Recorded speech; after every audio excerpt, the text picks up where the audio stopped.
حضور کی تلواروں کے نام تو ملتے ہیں لیکن تسمیوں کے نام نہیں ملتے۔ علماء نے 10 تلواروں کے حضور کی 10 تلواروں کے نام لکھے۔ حضور جب بدر میں تلوار لے کر گئے تو وہاں اسلام نے امن کا درس نہیں دیا۔ حضور جب احد میں تلوار لے کر گئے تو اسلام نے امن کا درس نہیں دیا۔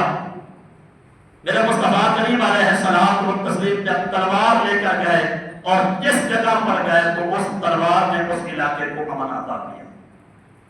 امن کے لیے جہاد ضروری ہے، امن کے لیے تلوار ضروری ہے۔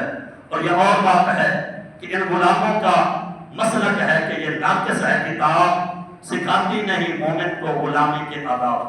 اب قرآن سے دور بھاگا جاتا ہے۔ کلمہ پڑھنے والے وہ کہتے ہیں نہیں جی آج قرآن کی بات نہ کرو۔ کیوں؟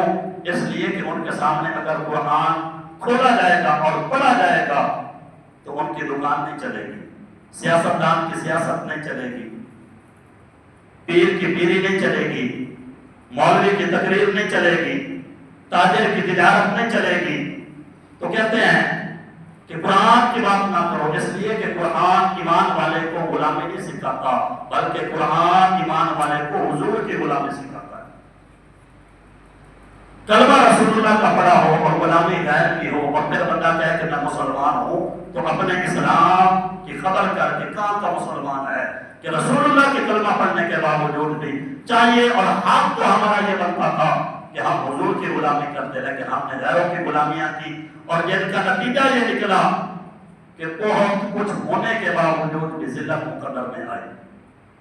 نبی پاک صلی اللہ علیہ وآلہ وسلم کے غلام ہیں، 85-86 سال عمر ہے۔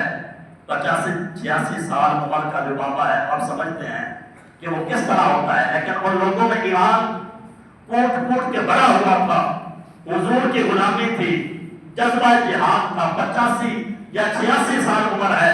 حضرت غازی کرم کی جنگ یرموک میں آپ اپنے گھوڑے کے اوپر سوار ہو کر آئے اور سامنے سے جو رومی نوجوان آیا وہ ایسا نوجوان تھا کہ صبح شام پتہ نہیں کتنی خوراک کھاتا تھا اور 1000 بندے کے مقابلے میں وہ اکیلا لڑنے کے لیے آتا تھا۔ اس نے جب غازی کو دیکھا تو نفرت کے ساتھ کہنے لگا کہ تم مجھ سے لڑے گا۔ تو حضرت غازی کرم رضی اللہ تعالیٰ عنہ وہ صحابی رسول، آپ نے اپنے گھوڑے کو ایڑی لگائی اور دوڑایا اس کے ارد گرد اور دوڑاتے دوڑاتے اس کے گھوڑے کی دوم کو پکڑا، پچھل کو پکڑا اور فرمایا کہ اگر تو کسی پہلوان کا پتر ہے لڑنا باغ میں پہلے مجھ سے یہ دوم چھڑوا کے نکل۔ ان لوگوں کا یہ جذبہ تھا، یہ ایمان تھا۔ 85-86 سال کی عمر کے بابے میں اتنا جذبہ جہاد تھا۔ لیکن اب صورتحال کیا ہے؟ قرآن کیا کہتا ہے؟ قرآن کہتا ہے، قرآن پاک کہتے ہیں وَضَرِبُوا مِنْهُمْ كُلَّ بَنَانٍ۔ قرآن پاک کی آیت ہے، کسی مولوی کی تفسیر نہیں ہے یا کسی مفسر کی، بلکہ اللہ کا فرمان ہے وَضَرِبُوا مِنْهُمْ كُلَّ بَنَانٍ۔ فرمایا کہ حبیب آپ اپنے غلاموں کو حکم دے کہ جو بھی اللہ رسول کا دشمن آئے اس کی ہڈیاں توڑو۔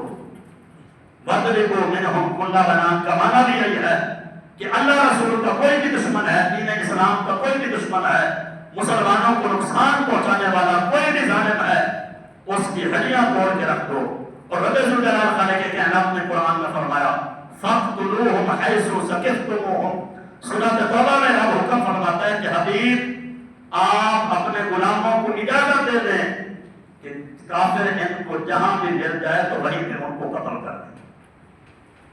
یہ قرآن ہے۔ حَيْثُ ثَقِفْتُمُوهُمْ، حبیب آپ اپنے غلاموں کو اجازت دیں، ایمان والوں کو اجازت دیں کہ کافر ان کو جس جگہ پہ بھی ملے سَقِفْتُمُوهُمْ وہیں پہ اس کو قتل کر دیں۔ اور قرآن کہتا ہے کہ یا ایھا النبی حرض المؤمنین علی القتال، حبیب جب بھی آپ کے غلام ٹولی کی صورت میں، جماعت کی صورت میں آپ کے پاس بیٹھے تو آپ اپنے غلاموں کے سامنے جہاد کی فضیلت بیان کریں، اپنے غلاموں کو جہاد کا جذبہ عطا کریں، جہاد کا شوق عطا کریں۔ اور میرے مصطفیٰ کریم علیہ الصلوۃ والتسلیم نے فرمایا کہ جس بندے کی زندگی میں کبھی بھی جہاد کی خواہش نہ ہوئی، لڑنا جب موقع ملے، اب جب جس طرح کے موقع ہے کہ تمام امت کے علماء